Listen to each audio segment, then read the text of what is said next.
যখন মুসলমানদের প্রথম কেবলা ছিল বাইতুল মুকাদ্দাস, বাইতুল মুকাদ্দাসের দিকে যখন কেবলা, আল্লাহর হাবিব নবুয়ত প্রাপ্তির পরে বাইতুল মুকাদ্দাসের দিকে ফিরে যখন নামাজ পড়ছিলেন, তখন আল্লাহর হাবিবের মনে বাসনা ছিল যদি কেবলাটা পরিবর্তন হয়ে বাইতুল্লাহ কেবলা হতো তাহলে বলা হতো আল্লাহর হাবিব নামাজের মাঝখানে মাঝে মাঝে উপরে আরশ আজিমের দিকে তাকিয়ে আল্লাহর দিকে তাকাতেন।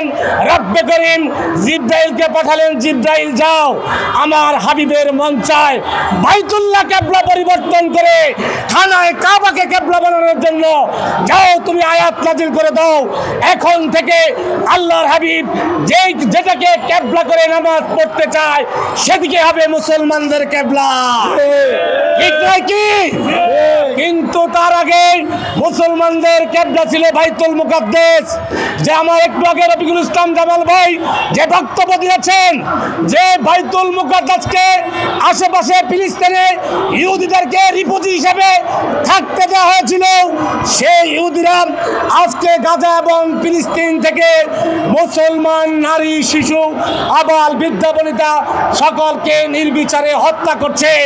এই বাংলাদেশের তৌহিদি মুসলমান, বাংলাদেশ জাতীয়তাবাদী দল এবং জাতীয়তাবাদী উলামা দল কোনোভাবে সেটা সহ্য করতে পারে না।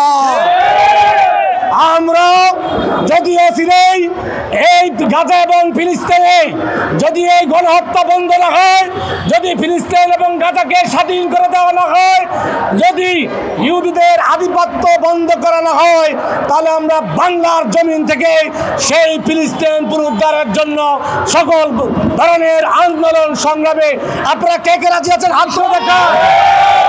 ইসরায়েলিদের কালো হাত দেখিয়ে দাও, ঘুরিয়ে দাও। ইসরায়েলিদের কালো হাত আর জাতীয়তাবাদী উলামা দল।